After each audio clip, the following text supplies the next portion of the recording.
O Senhor é bom e a sua misericórdia dura para sempre. Os que estiverem em pé ainda aí, pode sentar um pouquinho.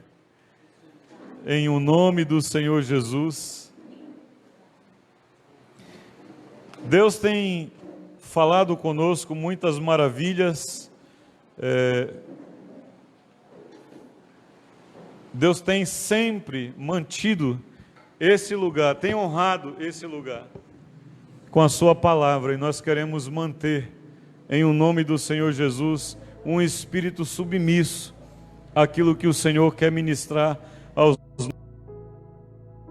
Nós sabemos que no meio de tudo isso que nós estamos vivendo, há muitas incertezas, há muitas inseguranças, mas a palavra do Senhor para nós é uma segurança tremenda. Esses dias eu estava lendo no nosso roteiro de leitura o Salmo 119. Irmãos, como eu fui tremendamente edificado com aquele salmo. Cada palavra maravilhosa, cada coisa tremenda, tão tremenda e pontual, assim, coisa para hoje. Está escrito ali, eu fiquei maravilhado. Um dos textos fortes desse salmo é a submissão à palavra do Senhor. É onde nós encontramos a oração dizendo: ensina-me a guardar a tua palavra no meu coração, para não pecar contra ti. Aquilo que o irmão Marco estava ministrando no domingo, palavra tremenda de você não gerar o pecado, não deixar ele nascer, não dar luz ao pecado, para ele não vir a acontecer. Eu creio que, como foi mencionado, não tem outra forma, é submissão à palavra do Senhor, como o salmista disse: ensina-me a guardar a tua palavra no meu coração, para eu não pecar contra ti. Isso é muito forte no Salmo 119. Muitos versículos do Salmo 119 falam sobre isso. Então, buscando na palavra do Senhor, eu quero trazer uma ministração que tem cerca de 5 anos que eu ministrei. Quase 5 anos, olha. Quem lembra dessa palavra? Eu ministrei faz 5 anos. A Clarinha com certeza lembra. O tema dessa palavra é minha linda e eterna morada. Nós vivemos um tempo em que se valoriza muito isso, né? Como é bom você ter o seu chão, o seu lugar. O meu sonho de moradia, queridos, é um lugar que tenha um quarto confortável para mim e para minha esposa. Nessa morada não tem muito lugar para o Oeste, ele vai dormir no sofá ou na sala, em algum lugar assim. Tem um banheiro, tem uma cozinha simples, tem uma sala confortável. Nesse meu lugar de morada tem normalmente 6 pneus, direção, porque a casa que eu sonho morar é uma casa sobre rodas. Onde eu for visitar os meus amigos, eu estou em casa. De qualquer maneira, eu estou em casa. Mas eu sei que há pessoas que têm sonho. A minha esposa já sonha com um apartamento. Aquela gaiola lá, que o cara fica ali preso, né? O sonho dela é esse lugar, um lugar com 2 quartos, com 3 banheiros, ou 4, se eu não me engano. Porque ela detesta uma casa que não tenha mais de um banheiro. Tá vendo, Vera? Vamos ter que fazer outro. Ela vive me dizendo: por que não dá para fazer um aqui? Eu digo: não dá, rapaz, deixa quieto esse negócio. Cada um de nós tem um sonho. E alguns que já alcançaram o seu sonho, como descreverias a tua casa? Todos nós temos uma visão da nossa casa. Mas essa casa que nós temos, a palavra diz que vai ficar para o anticristo. Pelo menos eu quero deixar, né? Eu vou deixar a herança para o anticristo aí, o motorhome que eu vou comprar. Ele vai usar como ele quiser, porque eu não vou ficar aqui. A minha casa não é aqui. Amém? A palavra do Senhor diz no livro de 1 Coríntios, que é o tema desse nosso ano, investir na eternidade. Em 1 Coríntios 15 e o versículo 19, diz uma coisa tremenda. E é isso que nós estamos vendo hoje. Eu vi uma orientação esses dias, Cícero, de um médico falando sobre o tempo que nós estamos vivendo, e ele é um médico cirurgião geral, e ele tem atendido no interior, eu esqueci o nome agora, do interior de Alagoas, e ele diz que está atendendo tantas pessoas que estão adoecendo sem coronavírus, mas por causa do coronavírus. A doença deles é psicológica, porque tudo aquilo que eles achavam ser firme, forte, foi abalado. E agora eles não sabem como viver nesse mundo. Como é que você põe um Rodrigo no alto dos seus 8 anos de idade, 3 horas na frente de um computador assistindo uma aula? Quem estava preparado para isso? Não tem, as estruturas ruíram. E os professores? Hein? Com o menino gritando lá atrás, eles gravando a aula, e a mulher gritando que o feijão está queimando, e o menino passa correndo pelado pelo meio da casa. Como é que fica? Tudo foi abalado. E é interessante como Paulo diz, versículo 19 do capítulo 15 de 1 Coríntios diz: se a nossa esperança, e nós já ouvimos tanta palavra aqui sobre esperança, né? A nossa esperança é Cristo, a nossa esperança é a eternidade. Ficou feliz, Vera, de ter seus 2 filhos mais próximos contigo fim de semana? Mas quando você está lá, a alegria é a mesma, sozinha? Não é. O lugar é legal, é bonito, é aconchegante, mas sem as pessoas não vale nada. Sem aquilo que você ama perto de você, não vale nada. Por isso Paulo está dizendo: queridos, se a tua esperança se limita apenas a esta vida, se o que você quer em Cristo, e ele coloca isso de uma forma tão legal, porque fala mesmo conosco, né? Aqueles que esperam em Cristo, mas hoje nós temos uma igreja que está limitada apenas a esta vida. Nós temos uma igreja hoje que só serve a Jesus se for curado. Nós temos uma igreja, somos os mais infelizes. O amigo, a lama dava por cima do joelho e a gente meteu o carro lá. Sabe por que a gente faz isso? Porque mais importante não é o carro, é estar junto com todo mundo ali. Porque se o carro for mais importante, tremendo de manhã ali, começava a atrapalhar quando o Cauê acordava, começava a tossir, a espirrar, fazer. Mas enquanto eu estava sozinho no silêncio, a orquestra que eu já participei da minha vida foi esse fim de semana. A percussão do vento batendo nas árvores e as folhas fazendo aquele chiado, coisa maravilhosa. Mas, se a minha esperança estiver só nisso, eu sou o mais infeliz de todos os homens. Porque, de fato, a nossa esperança não é isso, é a glória em Cristo Jesus. No livro do apóstolo João, a biografia de Jesus, ou o Evangelho de Jesus, segundo escreveu João, no capítulo 14, o versículo 2, Jesus diz para a sua igreja essas coisas que a gente não pode perder do prático. Aí chega mais a Robéria e o Kevin. Cadê o Kevin que eu não estou vendo? Ei, não, vou pegar ele na reta. Faltou. A Vera vai buscar não sei o que, aí põe os colchão tudo lá, preparando o lugar para cada um. O Mark aí via chegar, estava preparando lugar para todo mundo, numa casinha pequena, mas que coube, meu Deus, tinha umas 30 ou 40 pessoas lá, não sei. Era muita gente, meu amigo. E estava lá um lugar para cada um. Isso Jesus está falando aqui. Ele diz aos discípulos, e aqui volto a frisar o seguinte: é a semana que Jesus será entregue para ser crucificado.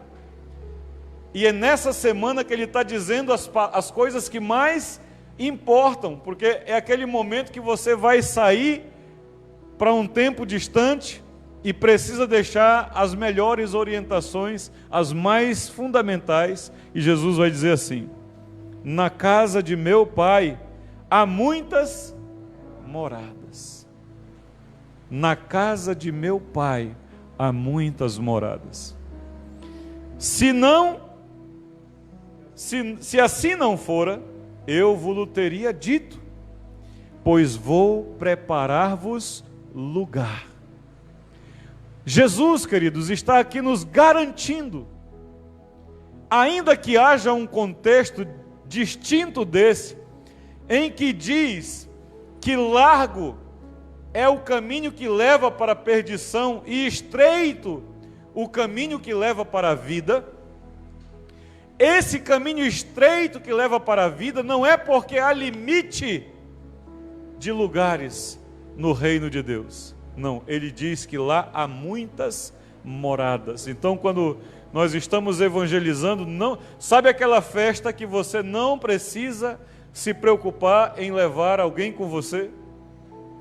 Porque você tem certeza que vai ter comida. Esse dia eu fui para o comércio e voltei tarde de lá e eu disse: Janete, só há uma solução para nós, liga para a Vera. Depois do meio-dia já tinha almoçado meio mundo de gente e ainda almoçou mais 4. Assim é o reino de Deus. Você não se preocupe que eu não vou mais evangelizar porque já chega. Não já chega não. No céu há muitas moradas. Há lugar para todo mundo. Não há razão, é a razão que o Marco não perde a chance dele de falar para o Uber, para o atendente do supermercado, para sei lá quem que está esperando. Esse desespero é necessário existir em nossos corações, aceso, mas aceso mesmo, que a gente sinta aquela febre interna por não falar de Jesus para alguém. A gente sinta, porque lá é um lugar que há muitas moradas. E Jesus foi preparar um lugar para cada um de nós, nas moradas eternas do nosso Pai. No livro de Apocalipse, no capítulo 21, livro de Apocalipse, capítulo 21, ele descreve aquilo que Jesus estava dizendo. Jesus aqui vai dar uma dimensão para nós. 21, versículo 16. Quem achou, diga amém. Ele diz assim, ó: a cidade é quadrangular, de comprimento e larguras iguais, e mediu a cidade com a vara até 12.000 estádios, e o seu comprimento, largura e altura são iguais. Segundo os estudiosos, essa vara que mediu 12.000 estádios é o equivalente, em nossas medidas, a 2.200 quilômetros. A largura da Nova Jerusalém é 2.200 quilômetros. A altura dela é 2.200 quilômetros. E o comprimento dela é 2.200 quilômetros. Você consegue imaginar esse tamanho? Em uma linha reta. Daqui para Belém, não em linha reta, são 2.100 quilômetros. Eu levo 36 horas, numa média de 80 a 90 quilômetros por hora para chegar lá. 36 horas, dirigindo em uma média de 80 a 90 quilômetros. Direto são 36, 37 horas de viagem. Porque tem as paradas e tudo. E a cidade diz que tem 100 quilômetros a mais para eu percorrer numa linha reta. Em quilômetros quadrados dá, deixa eu ver se eu sei ler esse número, 10 trilhões de quilômetros quadrados. Então, quando Jesus diz que na casa de meu Pai há muitas moradas, Ele está dizendo exatamente isso. Não é para você pensar que é brincadeira, que não é assim. Essa cidade tem lugar. Mas ouvi outro dia alguém falando que nessa cidade, na cidade que nós queremos entrar, tem muros E a Bíblia diz que ela tem muros. Para entrar nessa cidade tem regras. Nem todos que querem entrar, se você perguntar para as pessoas que estão à tua volta, teu ciclo de amizade e família, se alguém quer morar no céu, a resposta será sim. Só que para morar lá, existe regras. Para você entrar lá, Cícero, existe uma regra. A porta é Jesus.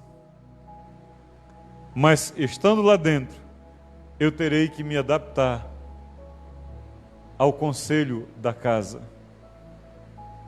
Como era aquele ditado que dizia: quem come do meu pirão, como é o negócio? Tem um provérbio aí.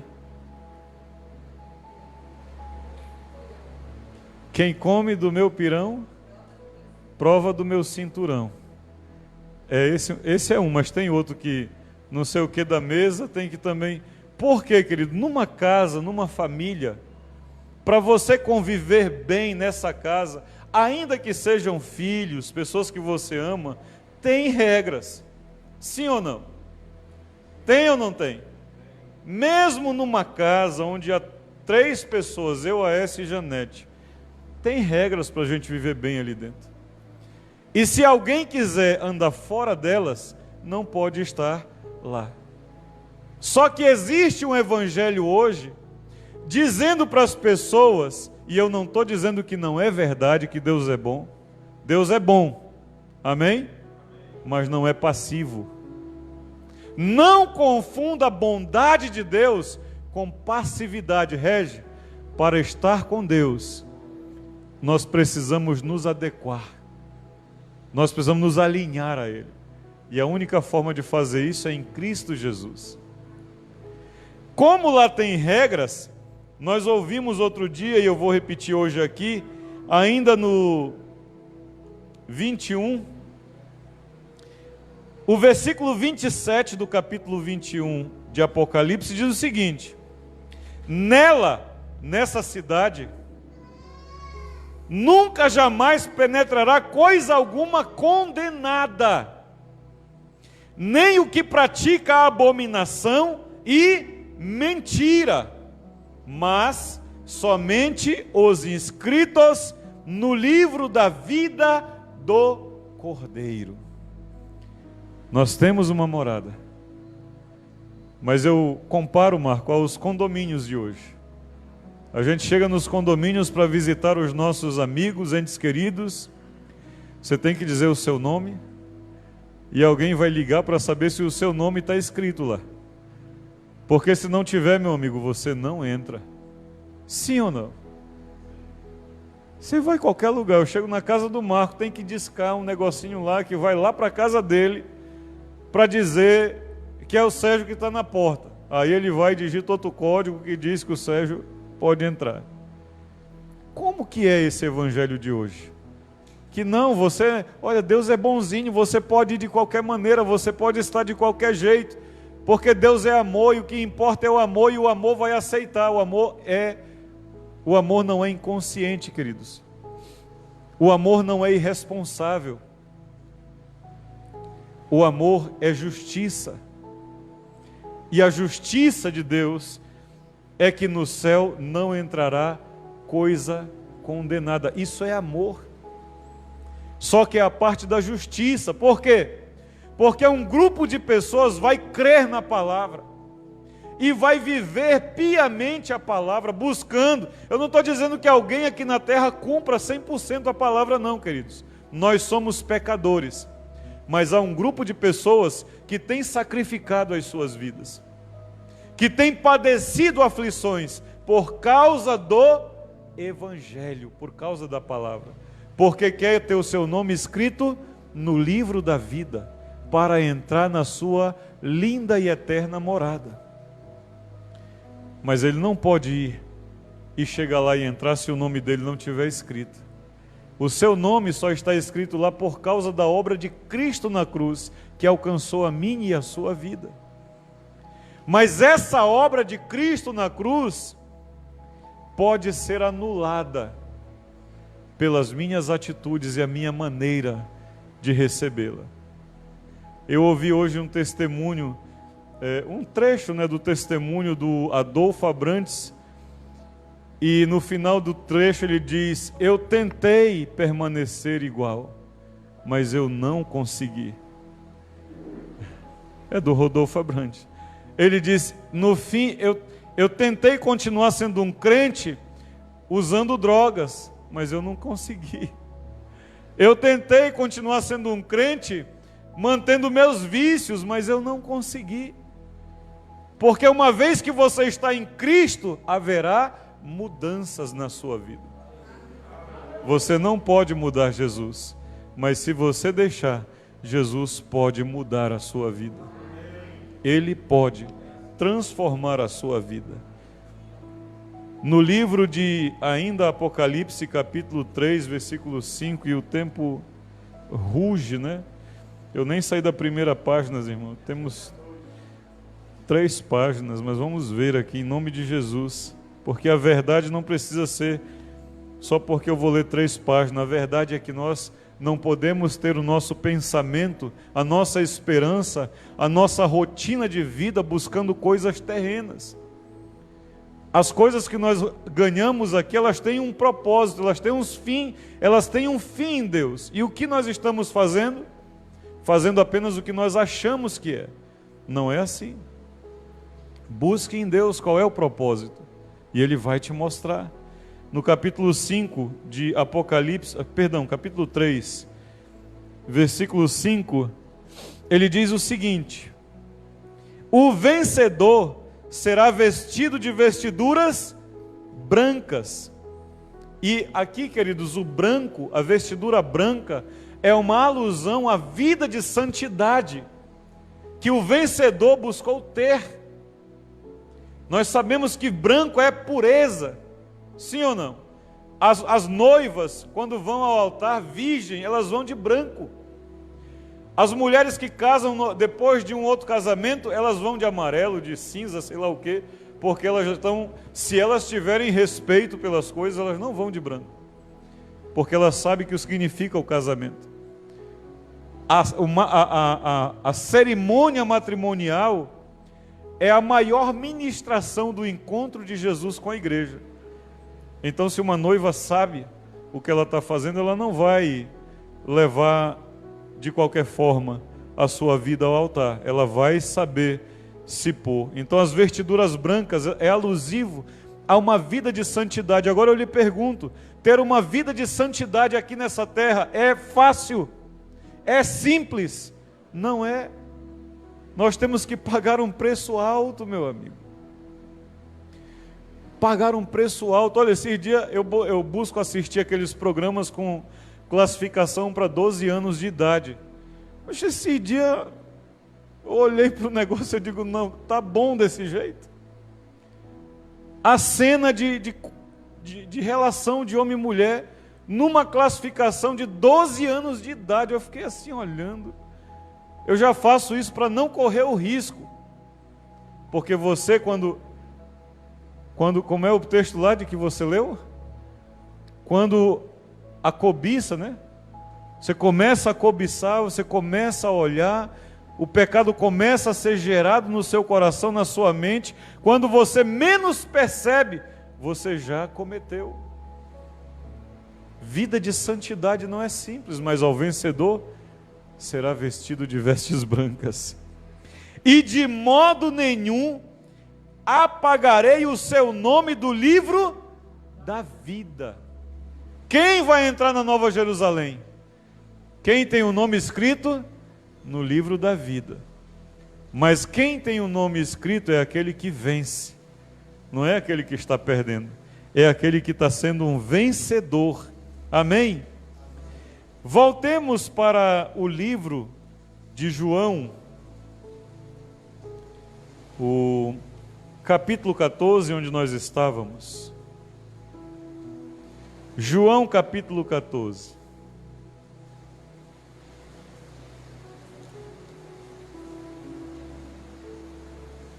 Ele disse no versículo 2 que ele foi preparar lugar.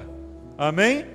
O versículo 3 diz: e quando eu for e vos preparar lugar, voltarei e vos receberei para mim mesmo, para que onde eu estou, estejais também vós. Jesus, queridos, não apenas foi preparar lugar, mas Ele prometeu que vai voltar para buscar a mim e a você. A esperança nossa é essa. Alguém que está pronto, não estou dizendo que não temos que ter vida, já falei esses exemplos para os irmãos, mas eu tenho que estar disposto a largar tudo imediatamente por Jesus. Uma das características do discípulo é que o discípulo segue o seu mestre. E o que está faltando hoje é isso. Discípulo é a palavra para seguidor. Por isso eu digo à igreja, quando te perguntarem o que você é, diga: eu sou um discípulo de Jesus ou eu sou um seguidor de Jesus. Não é crente, evangélico, gospel, essas coisas todas aí é conversa fiada. Nós somos chamados para ser seguidor. Mas sabe qual é a diferença fatal entre um discípulo e alguém que está só querendo pão e peixe multiplicado?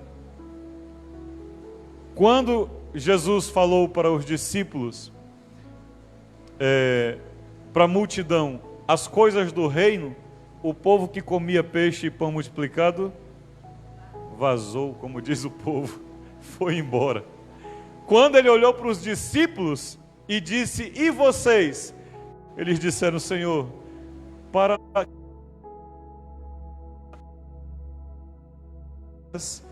de vida, só tu tens as palavras de vida eterna. A diferença, Robson, é que quando você tem um discípulo e você diz vamos, ele vai. Quando não é discípulo, você diz vamos e ele pergunta para onde? Fazer o quê? Quanto tempo nós vamos ficar lá? Se você ouvir essas perguntas, já sabe, não é discípulo. Mas o discípulo vai. Jesus disse que vem buscar. Ele não vai te perguntar se você quer ir. Ele não vai dar tempo: espera que eu vou ali ainda resolver. Não tem mais tempo. Quando a trombeta tocar, quando os anjos tocarem nos céus e Ele enviar os anjos aos 4 cantos da terra, Ele disse que Ele vai para os arrebanhar. Então a minha esperança não pode estar grudada em coisas aqui. Porque se eu estiver preso a coisas aqui, eu vou ficar com as coisas que eu já escolhi. Por isso, quando você lê a parábola da semente, existe um grupo de pessoas que os cuidados dessa vida, é aquele que caiu entre espinhos, os cuidados dessa vida o sufocam e o matam. É quem essas pessoas? É aquele que ao invés de Jesus escolheu as coisas. Um relacionamento, uma amizade, uma situação errada, e ele sabe que isso o afastou de Deus. Porque Deus não pode compactuar, Ele não é passivo com o mal. Então você perde a comunhão com Ele. É a esposa de Jó, olhou para trás. É a esposa de... o que Jó está fazendo aí? Sai, Jó. Deixa Ló no lugar dele. Ainda no 14, não, agora no capítulo 1, confirmando esse texto que Jesus vai voltar, Atos capítulo 1. Nós sabemos esse texto, eu só vou fazer referência. Quando os discípulos estavam recebendo as últimas instruções, e Jesus iria ser assunto aos céus aqui nesse momento, e ele está dando as últimas instruções, então ele é elevado aos céus, e o versículo 10 diz: e estando eles com os olhos fitos no céu, enquanto Jesus subia, eis que 2 varões vestidos de branco se puseram ao lado deles, e lhes disseram: varões galileus, por que estáis olhando para as alturas? Este Jesus, que dentre vós foi assunto ao céu, virá do modo como o viste ele virá. Não só Jesus disse, mas também foi confirmado pelos anjos aqui, que ele vai voltar para buscar a sua igreja. Amém? Aqueles que estão aptos para morar no céu. Colossenses capítulo 3, corre comigo para Colossenses, livro de Colossenses, capítulo 3. Alguém que está vivendo nessa vida, mas não está preso a essa vida. Colossenses capítulo 3, versículos 1 e 2. Diz assim: portanto, se fostes ressuscitados juntamente com Cristo, buscai as coisas lá do alto, onde Cristo vive, assentado à direita de Deus. Pensai nas coisas do alto, ou lá do alto, não nas coisas que são aqui da terra, porque morrestes, e a vossa vida está oculta juntamente com Cristo em Deus. Aquele que está em Deus morreu para esse mundo. Se eu morri para esse mundo, o que permeia a minha mente? As coisas para onde eu vou.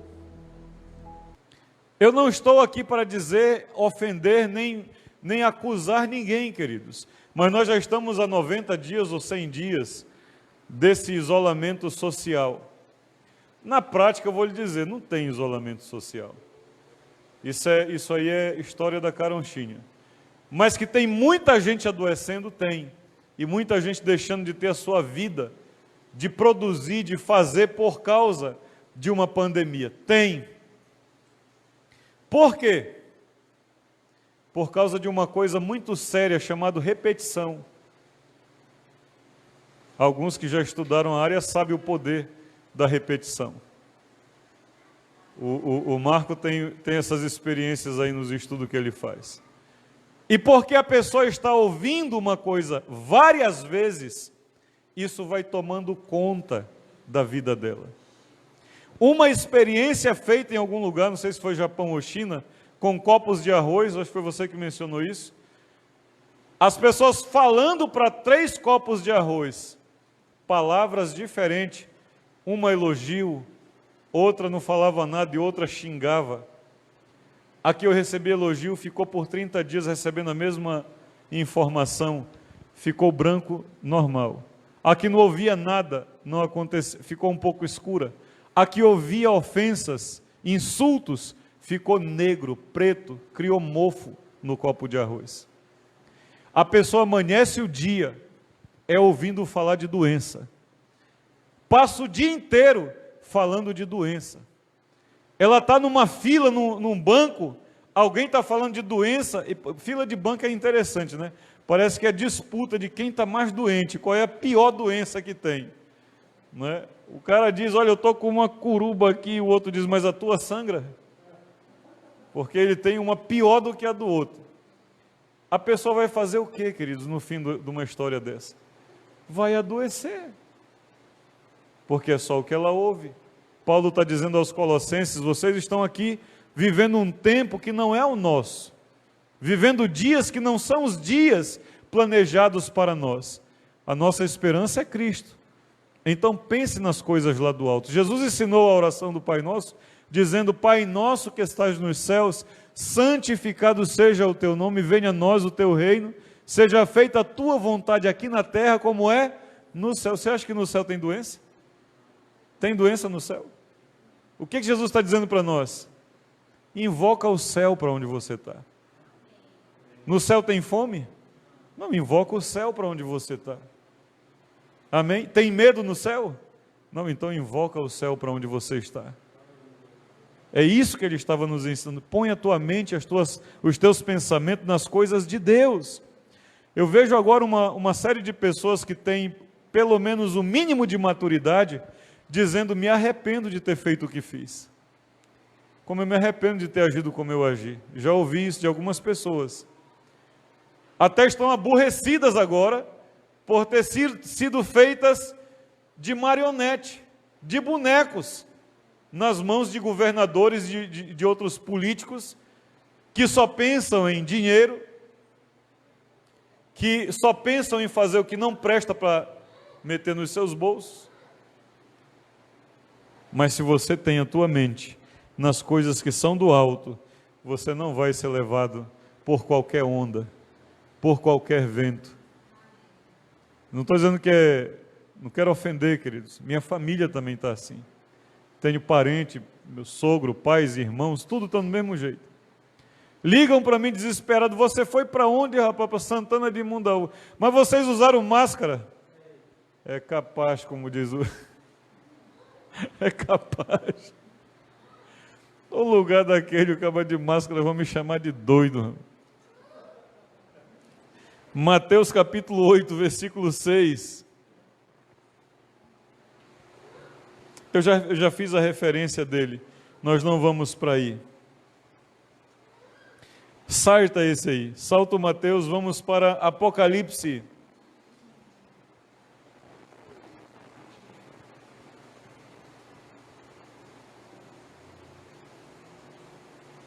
Nós temos uma linda e eterna morada. E nós queremos rapidamente, porque o nosso tempo já voou, fazer mais uma vez a menção ao capítulo 21, só que agora nós vamos ler um pouco mais. Capítulo 21, a partir do versículo 9.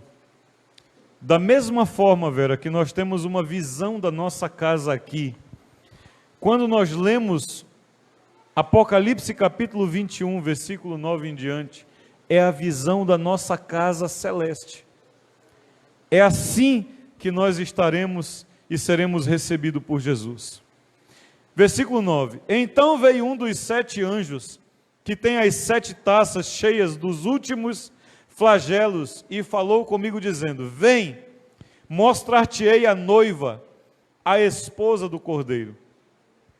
E me transportou em espírito até uma grande e elevada montanha, e me mostrou a santa cidade, Jerusalém, que descia do céu da parte de Deus. Jerusalém, que descia do céu da parte de Deus, a qual tem a glória de Deus. O seu fulgor era semelhante a uma pedra preciosíssima, como pedras de jaspe cristalina. Eu vejo às vezes a gente preocupado em trocar o piso, né, de azulejo, lajota para porcelana, para ficar mais bonito. Você imagina a beleza disso aqui?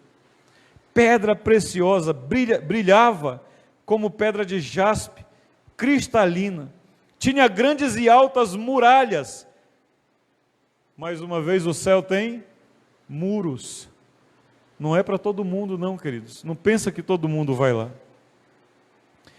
12 portas, e junto às 12 portas, 12 anjos, e sobre eles nomes escritos, que são nomes das 12 tribos dos filhos de Israel.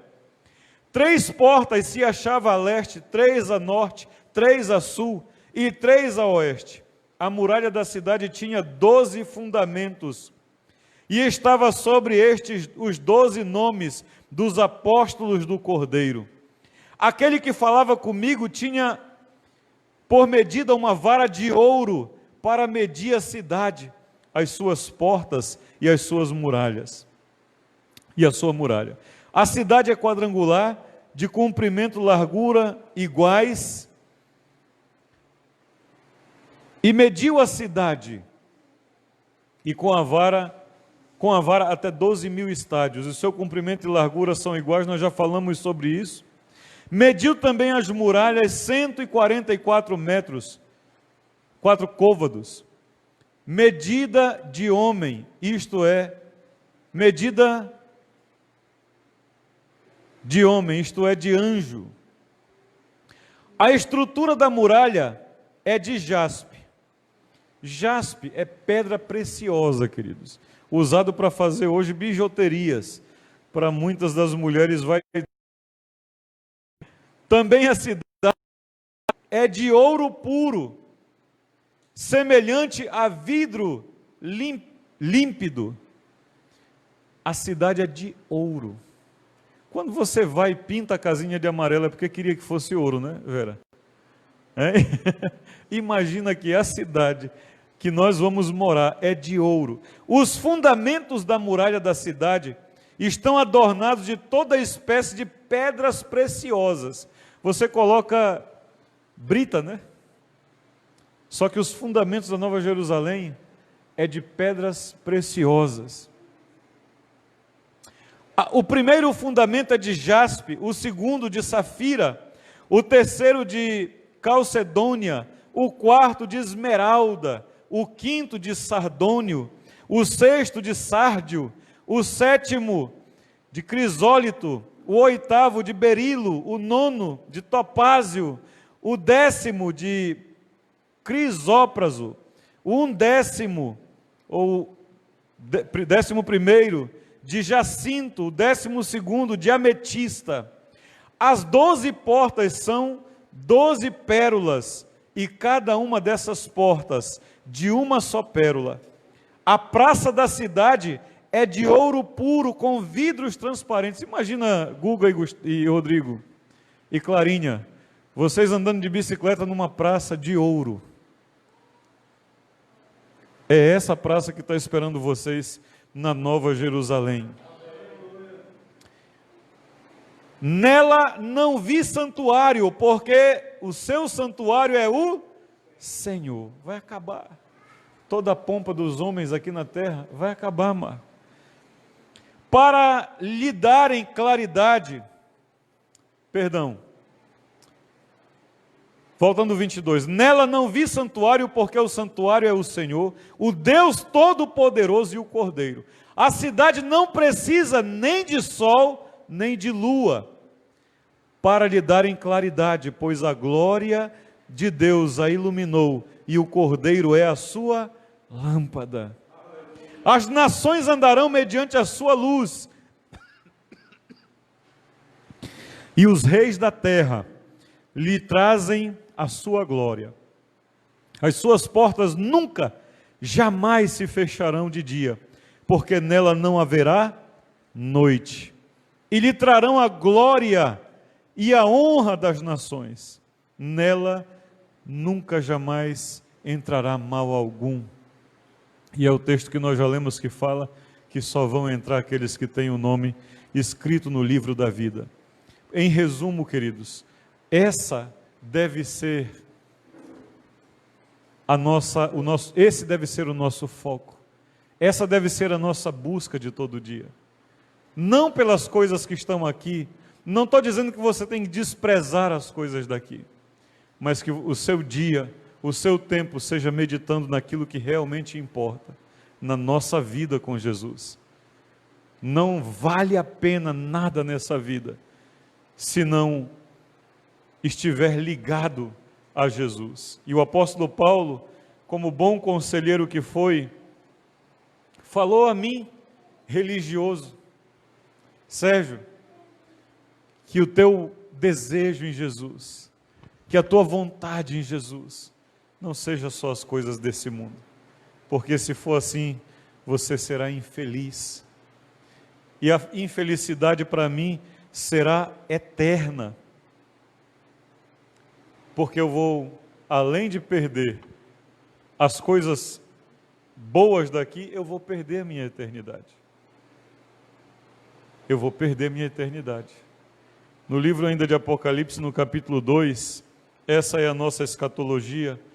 Nós vamos ter aqui o Instituto Bíblico e vamos estudar muitas coisas, inclusive escatologia. Mas se alguém quiser saber o resumo da nossa escatologia, diga para ele esse texto. Apocalipse capítulo 2, versículo 10. Não temas as coisas que tens de sofrer.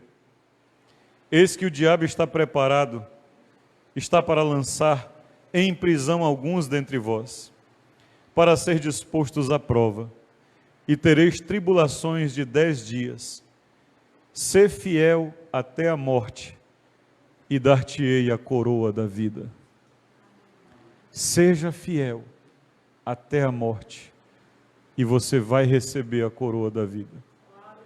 O que vai vir nesse mundo, é óbvio que nós temos interpretações literais e alegóricas do texto,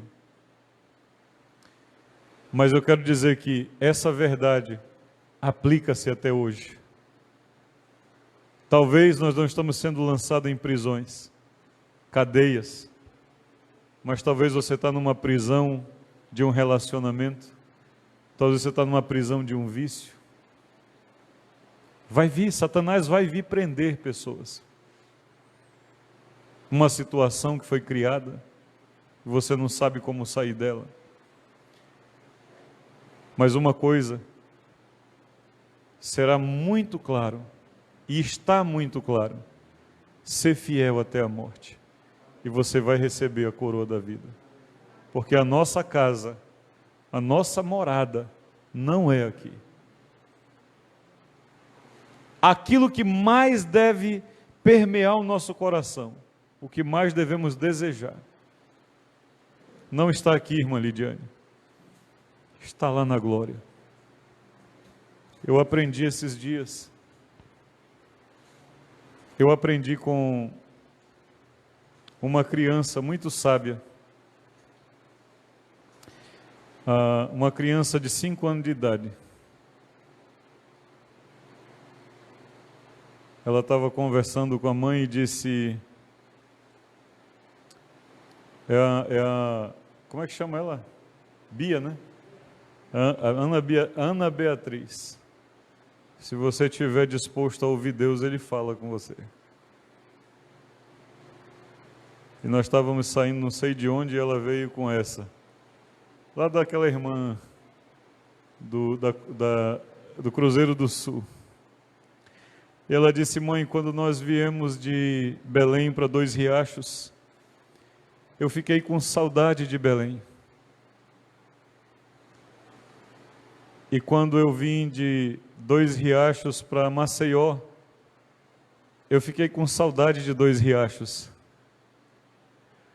E quando eu voltar de Maceió para Dois Riachos, eu vou ficar com saudade de Maceió. Aliás, ela queria voltar comigo no dia que eu fui deixar eles. Mas ela disse, graças a Deus que quando eu chegar no céu, eu não vou sentir saudade de mais nada. Essa criança ministrou no meu coração nesse dia. Foi um anjo do Senhor falando para mim. Porque eu não tenho que sentir saudade de nada nessa vida. Quando eu estiver com meu Senhor, nada vai me fazer falta. Quando você e eu estivermos com o nosso Senhor, na nossa casa, sabe, a gente sai, é gostoso, é legal, tá junto ali com os irmãos, mas quando a gente volta para casa, cara, é a nossa casa, né? Era legal ali aquela brincadeira toda, o pessoal soltando spray de boticário, mas quando a gente chega em casa, é a casa da gente, pode ser a mais simples que for, mas é a casa da gente. Quando nós chegarmos na glória, irmãos, a saudade vai ficar para trás porque nós chegamos em casa. Vamos ficar de pé, eu quero orar com você.